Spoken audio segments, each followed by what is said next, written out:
Vamos lá. Boa tarde, Cristiano Agora Bassan sim. e toda a sua equipe. Boa tarde aos ouvintes da Rede de Rádio Pernambuco no Ar. É, Mais uma vez me sinto honrado de participar do seu programa aqui, trazer aqui informação à população, informação muito importante sobre a violência doméstica e familiar. Né? Respondendo ao seu primeiro quesito aí, Cristiano Bassan, no que tange a prisão de Ives, né? Eu uso uma sistemática, né? Que é uma questão minha, pessoal, que eu não gosto de comentar processo que eu não seja do processo, né? Aham. Mas, não entrando na situação, né? Até porque eu não conheço os autos, eu não Sim, sei, sim. eu não tive o teor da decisão e fica um pouco complicado de eu Sim, dar a sim. minha opinião jurídica, né? Técnico-jurídico, de Uhum. um caso que eu não tive acesso aos autos e a questão de não ter acesso à decisão judicial, né? Eu não sei se ali foi uma lesão leve, eu não sei se o delegado entendeu por tentativa de homicídio. Por isso que é complicado a gente dar essa análise Sim, sim. técnico-jurídica nesse sentido, por falta de conhecimento dos autos.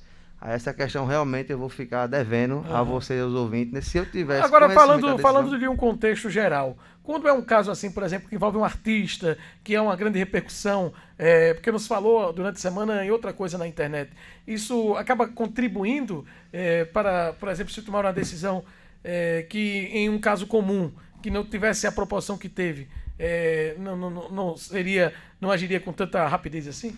Exato, né? Nos casos comuns, a priori, da questão dos vídeos, né, que a gente viu, né, isso é público, notório na sociedade aí, eu vejo aquilo ali na parte jurídica como uma lesão leve, né? Até Uhum. porque foi divulgado os vídeos e foram divulgados também a violência das manchas, né, Sim, sim. da agressão. Então ali caracteriza sim uma violência leve, né, Uhum. encapotada lá no Código Penal no artigo 129, que não Sim. cabe prisão. Até porque o nosso sistema processual penal, ele para admitir a prisão preventiva, né, um dos requisitos é que a pena seja superior a 4 anos. Sim, sim. E a lesão leve, ela não chega a ser uma pena superior a 4 anos. Salvo engano, a memória agora parece que é de 6 meses a 1 ano, né? Uhum. Claro que vai ser colocada na Lei Maria da Penha, com todos aqueles requisitos, medida Sim, protetiva, sim. mas ali realmente, pelas lesões, não caberia a questão da prisão, Sim, né? sim. A priori, sem saber dos fatos. Mas se fosse como é comum acontecer na sociedade, infelizmente, temos aí muita questão de violência contra a mulher, né? Violência já é inaceitável, e contra a mulher que é inaceitável mesmo. Verdade. Doutor, então vamos entrar agora no tema da nossa entrevista, que é justamente violência doméstica. Eu disse desde o início da semana aqui que se falou muito nesse caso, mas a violência contra a mulher é algo bem presente, que acontece no cotidiano e que precisa ser combatido. Né? Eu pergunto quais os tipos de violência doméstica e familiar. E quando a gente diz mulher, não necessariamente é do marido para a esposa, às vezes é um pai com a filha, é um tio com a sobrinha, é um irmão com a irmã. Mas enfim, nesse contexto, quais os tipos de violência doméstica e familiar, doutor? É um tema, a gente vai falar aqui um pouco popular, bastante para as pessoas entenderem, né? Sim, sim. A violência doméstica familiar é um tema muito amplo, então a gente vai tentar resumir aqui, né? Porque muitas pessoas, às vezes a pessoa mais leiga, ela entende que a violência doméstica familiar é única e exclusivamente para a mulher. E não, né? Ela abrange todo um contexto. Eu trouxe aqui um rol aqui de várias violências domésticas familiares, inclusive a gente tem violência doméstica contra a mulher, que é, né, uma que é já mais conhecida na população. Temos violência de gênero dentro da família também, que é caracterizada, às vezes até também acontece muito sexo oposto, né, que o pai não aceita o filho ter atração por um sexo oposto, Uhum. né, ir por outra linha, já caracteriza aí sim uma violência. Temos violência doméstica, né, que é dentro do âmbito doméstico em si. Temos a violência familiar também, que é uma das violências importantes, que muitas pessoas não sabem, que é aquela violência que acontece dentro da família, né? Um pai contra o filho, um filho contra o pai, a mãe contra o filho, né? Existe toda uma situação que dentro da família, às vezes a pessoa está sofrendo aquela violência, até um avô, né? Sofre violência do neto, né? Tanto patrimonial, pega o dinheiro do avô, isso aí também é caracterizado uma violência familiar, Uhum. né? Temos também violência física, que é a mais comum também que a gente conhece. Violência institucionais em empresas, né? Aquela que determinada repartição distingue o sexo entre a mulher e o homem, né? Já causando ali uma violência institucional dentro da empresa. Temos violência aí também infrafamiliar, né? Que é a violência doméstica, é um desdobramento também. Violência moral, a violência patrimonial, a violência psicológica e a sexual. Que essa daqui, essas quatro, é a violência que mais acontece com as mulheres. Né? São esses tipos aí de violência, entre outras também, que a gente vai destrinchar um pouco aqui. Então, como a gente pode observar, são vários os tipos de violência e que precisam ser combatidos e denunciados. Então, quem pode ser vítima dessas violências familiares, doutor? Cristiano Bassan, a vítima pode ser tanto mulher, né, quanto filho, quanto até também o homem. Né? A Lei Maria da Penha já existe aí várias decisões por analogia. Por sinal, desculpa lhe interromper, quando à a vontade. gente publicou o banner que o senhor estaria falando justamente sobre esse tema, teve um cidadão que colocou assim, e quando a mulher agride um homem, né? Surge sempre isso. É claro que a gente não está comparando, mas há sim violência da mulher para o homem. Se enquadra na Lei Maria da Penha também, doutor? É exatamente isso, Cristiano Bassan, que acontece muito. Porque quando o homem ele é violentado pela mulher, né? Ele tem a vergonha de chegar até a autoridade policial e lá registrar o fato da violência. Até porque a questão, né, de homem, tudinho, fica com a vergonha e se enquadra assim na violência, que é a violência familiar. Né, a violência que vem da mulher para o homem. Né, porque assim, a gente criou a população criou uma fantasia que a violência doméstica e familiar ela só caracteriza para a mulher. Não, mas também para o homem também, que entra nessa questão da violência familiar. Existiu ali uma violência familiar e, por analogia, alguns tribunais entendem que cabe sim algumas protetivas no sentido de fazer analogia, né, que é comparação entre a lei que cabe para a mulher para tentar uma distinção aí de medida para o homem. Né? Mas isso aí é uma discussão, um debate que alguns tribunais aceitam, outros não, então fica essa sistemática. Mas cabe sim a violência familiar, né, da mulher para o homem. Acontece muito, só que não é divulgado. Né? O mais que a gente procura que a população entenda realmente, e que acontece, infelizmente, é contra a mulher, até por ser um ser mais vulnerável, né? Uma pessoa mais vulnerável. Você pode participar com a gente, tá bom? O telefone está liberado, 2160-1734. 81 é o DDD. Para quem está no sertão, é importante saber o DDD. 81 é o DDD, 2160-1734. Envie sua pergunta aqui para o Dr. Rivan Ribeiro. Então, doutor, levando para o lado da mulher, quando ela aceita a violência, porque é economicamente dependente do agressor, o que fazer? Por exemplo, a gente já viu casos de mulheres, mas é ele que sustenta a casa, mas se ele me deixar, o que é que eu vou fazer? E aí, o que fazer numa situação como essa? Isso aí, Cristiano Bassan, é um tema muito importante, que realmente as mulheres elas devem saber, que muitas não sabem.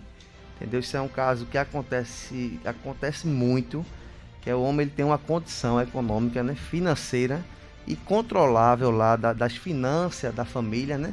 Vamos dar um exemplo aqui, vou tentar ser breve, mas para levar para realmente as mulheres entender o que elas podem tomar, qual é o caminho que ela deve tomar. O homem tem uma empresa, um exemplo, tem uma empresa, e aí a mulher trabalha juntamente com o homem, mas na maioria das vezes, quem detém o controle financeiro é o homem, né? E aí a mulher, ela trabalha juntamente com o homem, e o homem fica com o detentor das finanças ali. Então, quando acontece a questão da violência, né, que até a questão de você ter a violência ela psicológica e ela moral, acontece muito. Não é só o homem não bater na mulher, não. Né? O homem ele consegue provocar a violência de vários estímulos que ele não precisa dar uma tapa, que às vezes é pior. Entendeu? Então ele vai lá, ele controla a vítima, tem a questão de ser obsessivo, não deixar a vítima usar uma roupa que ela quer, um short, né, mostrar a barriga, tudo isso aí já caracteriza. É um tipo de violência. Violência, né? E aí que quando começa essas situações, ele oprimir e tá em cima da mulher, tudinho, fazendo toda a situação, esses casos já caracterizam. E aí ele começa a ameaçar a mulher, deixar a mulher. E o que é que acontece hoje na prática, que é muito comum, que o homem faz quando deixa a mulher, né? A grande maioria acontece e a mulher ela fica vulnerável, recebe as violências porque diz, mas eu não vou conseguir viver sem ele, porque eu não me mantenho, porque eu não consigo viver, né? Da questão, às vezes, muito acontece por causa realmente financeiramente, né? Então, como é que a mulher ela deve se proteger nesse sentido? Mas o cara, ele tem dinheiro, ele vive bem e tem uma pensão, e tem um salário razoavelmente bem, aí ele toma logo as coisas da mulher, toma o carro, né? Tira a questão do salário que ela ganhava com ele, começa a tirar aquelas situações financeiras que é para afetar a mulher a realmente ficar com ele, sim, sim. Mesmo tendo aquela violência. Então, qual é o primeiro passo que a mulher deve tomar quando isso acontecer? Não quero mais viver. né? Não dá para viver, não vive, não quero mais viver, vou tomar medidas. A gente tem lá o rol, né, do artigo 22 ao 24, que é importantíssimo a população aí feminina ficar atenta a isso aqui, que é onde a Lei Maria da Penha, né, no artigo 22 ao 24, ela traz medidas de urgência para proteger a mulher. Né? O cara tá lá no controle da empresa, o cara tem um serviço bom, ganha 10 mil, 15 mil, 2 mil, 5 mil. A primeira coisa que a mulher pensa, não vou deixar, porque não vou, como é que eu vou sobreviver? Como é que eu vou fazer feira? Aí aqui, bastante, no artigo 22 da Lei Maria da Penha, é bem explícito aqui, quem quiser dar uma pesquisada na internet, aos ouvintes, né, principalmente ao público feminino. Lei Maria da Penha, botou lá no Google, artigo 22, lê as medidas, né? O primeiro caso é procurar a delegacia, né? E aqui o artigo 22, ele traz aqui um rol taxativo, né? Que a primeira medida de urgência que se pode tomar é pedir a prestação de alimentos, entendeu? Se a mulher... Mesmo que não tenha filhos. Exato, mesmo que não tenha filho, né? Mas ela não vive economicamente da pessoa, ela vai pedir logo no popular a pensão. Sim, sim. Entendeu? Até ela se restabelecer a vida dela.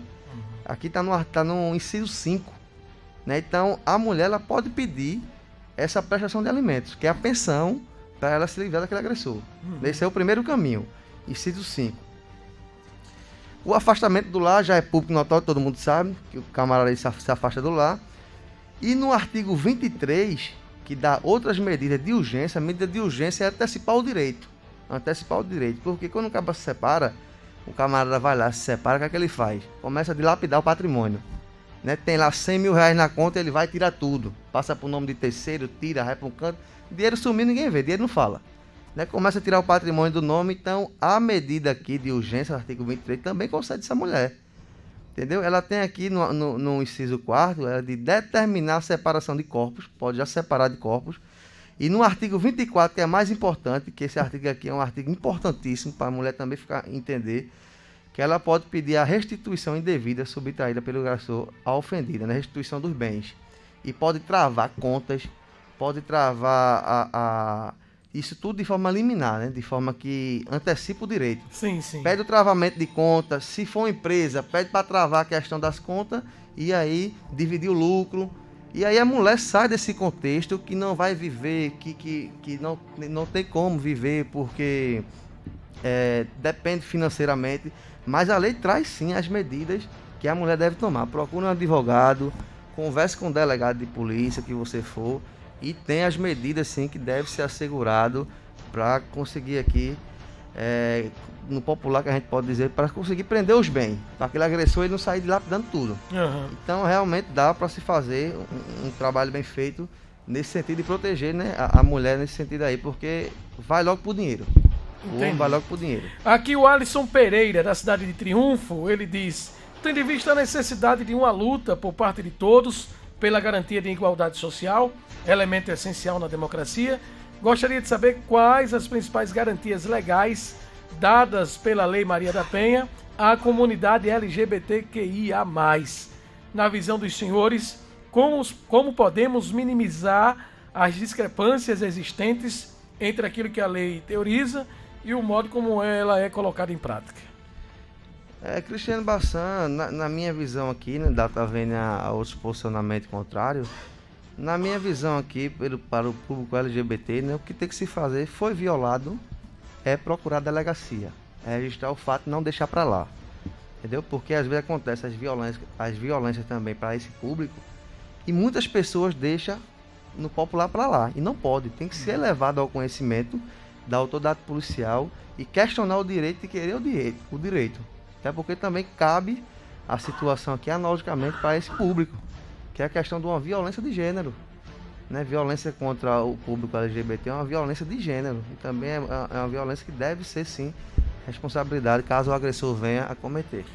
Doutor Ivan Ribeiro, vamos falar agora de medida protetiva. Por exemplo, quando a mulher é agredida, ela procura a polícia, uma das primeiras atitudes da polícia é, junto à justiça, medida protetiva para que o agressor não se aproxime. Na sua opinião, as medidas protetivas realmente funcionam, doutor? Cristiano Bassan é outro tema aí também que, como eu sempre digo, a lei ela não faz milagre. Né? A gente tem a lei, a gente tem um sistema processual dentro do arcabouço, né, do país inteiro, que ela dá ao cidadão para o cidadão procurar. Mas se a mulher ela tem uma medida protetiva e depois ela retorna com aquele agressor, a lei ela não vai saber lá se a mulher voltou ou não, porque muitas vezes acontece de a mulher voltar para o agressor e estar com a protetiva. Aí acontece um caso pior, entendeu? Mas se tem uma protetiva e às vezes a mulher não quer voltar mais mesmo, não quer de jeito nenhum e fica com pena de comunicar que houve a violação daquela protetiva e acaba aqui acontecendo pior e às vezes até a morte, entendeu? Então tem uma protetiva, não quer mais voltar com a pessoa, violou 190. Liga para a polícia militar, né, ou vai até a delegacia, comunica para comunicar aquele fato. Ou também você pode informar, porque às vezes o agressor ele não vai para perto não. Mas a medida protetiva, além de não chegar perto, o agressor não pode ter contato, da questão de WhatsApp, de tá infernizando em rede social, fazendo fake atrás da vítima, isso também caracteriza violação. E aí você procura o delegado na delegacia ou a delegada, ou procura seu advogado para comunicar a violação. E com essa violação, a depender do caso, o juiz vai expedir a questão do mandato de prisão para aquele agressor que violou a medida protetiva, né? Além do outro crime que ele vai responder de violação, porque a protetiva ela caracteriza a prisão preventiva e mais uma infração penal que ele vai cometer pela violação do crime em si. Então tem que teve a protetiva, não reclame da lei, porque funciona. Não, mas a Lei Maria da Penha não funciona, porque todo mundo... Não, a Lei Maria da Penha ela funciona, a protetiva ela funciona, as medidas de urgência da Lei Maria da Penha, elas funcionam. Agora depende a vítima fazer por onde, para que realmente ela funcione de forma integral. Participe com a gente, 2160-1734. 81 é o DDD, 2160-1734 é o telefone para você participar. Doutor Rivan, pra gente, já estamos caminhando para a fase final da entrevista, a gente vê muito casos de mulher que denuncia, mas quando chega na delegacia, não, delegado, eu queria só que o senhor desse uns conselhos a ele. É como se a delegacia fosse uma igreja, né? E aí, a fiança para a Lei Maria da Penha, dependendo do grau, e o que fazer nesses casos onde a mulher vai lá, faz a denúncia e depois se arrepende? Ela pode se arrepender e tirar a ocorrência? Cristiano Bassan, acontece muito isso realmente, essa questão de chamar e depois não querer, né? Hoje, na nossa sistemática processual, além da Lei Maria da Penha, né, intitulada, o primeiro questionamento se cabe fiança. E em algumas situações cabe, né, quando a pena não supera 4 anos. Quando não está na competência do delegado, ultrapassou 5 anos, a depender do crime que foi caracterizado, o delegado ele não tem mais competência de habitar fiança em sede policial, né? E aí o agressor ele vai ser encaminhado para a audiência de custódia. Mas essa questão de dar o carão, né? Isso aí acontece muito e realmente a mulher tem que ser decisiva. Se dá para viver ou se não dá. Porque vai chegar uma hora, se ele violentar você tudinho, vai chegar uma hora de acontecer o pior. E acontece todos os dias. Só que a gente pensa que nunca acontece com a gente, né? E aí, mas todo dia acontece morte de mulher, todo dia acontece tentativa de homicídio. Então não deu para viver, separe. Né? Separe, procure seus direitos de forma mais rápida. Envolver o patrimônio é que tem que se procurar mais rápido ainda. Porque quando envolve patrimônio a confusão é maior. E corra, se proteja, porque não é brincadeira não. A gente vê aí a violência que tá demais. Maria José, ela é de Cabrobó. Ela disse que foi agredida pelo vizinho e quer saber se ele pode ser autuado na Lei Maria da Penha. Quando é que o indivíduo pode ser autuado? Tem que ser parente de primeiro grau, não precisa ser parente? Quando se encaixa a lesão corporal e a Lei Maria da Penha, doutor? Não precisa não ser companheiro, vizinho não. Essa Lei Maria da Penha, né, para a mulher em si, ela mesmo separada do agressor, né, viveu lá, vamos botar 3 meses, namoro, até namoro mesmo, viveu 3 meses de namoro, e aí a pessoa se separou tudinho, depois o cara vai agredir ela, depois de 4, 5 meses, né, da relação tudinho, mas ainda tá aquela situação dele indo atrás, ele também vai responder pela Maria da Penha. Também não é preciso viver junto, né, apenas um namoro, ela mora na casa dela num canto, ele mora na casa dela em outro, também caracteriza a violência da Lei Maria da Penha. E dessa vizinha, se for um vizinho normal de homem para mulher, que não tenha qualquer tipo de relação de convívio, não cabe Maria da Penha, né? Não, né? Vai responder normal pela lesão corporal. Aham. Tipo, um vizinho brigou com uma mulher, bateu nela, ele vai responder pela lei normal da lesão corporal. Não cabe a questão porque não tem a afetividade, vínculo, né? o vínculo. Isso vale também para aquela questão de quando é homicídio e feminicídio. Sempre que há uma morte de mulher, não necessariamente trata-se de um feminicídio, né? Tem uma diferença na tipificação aí, não é, doutor? Exato. A questão do feminicídio, né, que está agora mais forte a questão, vai depender de como é que aquela pessoa ela vai cometer aquele homicídio contra a mulher. Uhum. Né? Se foi pela razão de ser mulher, se foi pela razão do gênero, tem toda uma questão que envolve para ver se realmente vai entrar na questão de feminicídio e outras questões do direito penal, né?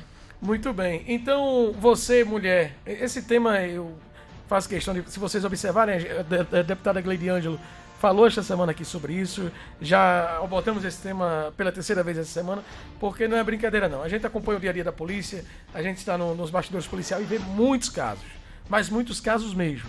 E isso é a ponta do iceberg, eu diria. Enquanto isso, tem muitas pessoas que são agredidas, mas que não têm coragem de denunciar e buscar.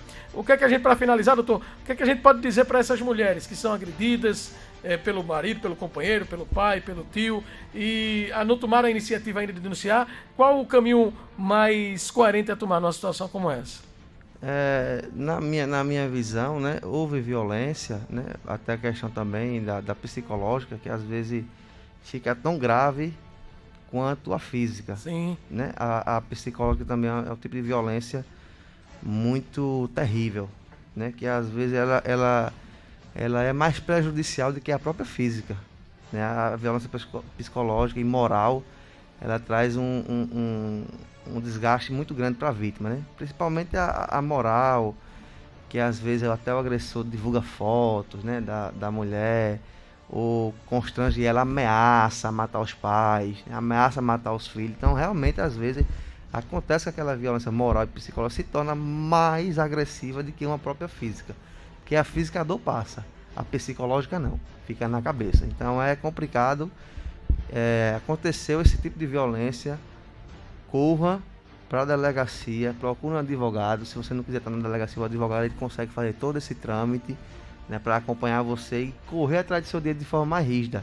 Até porque a gente sabe que a demanda, Cristiano Bassano, de violência doméstica não é brincadeira. E principalmente com essa pandemia, com o isolamento, né, os índices aí cresceram de forma absurda da questão dessa violência doméstica familiar, principalmente contra a mulher.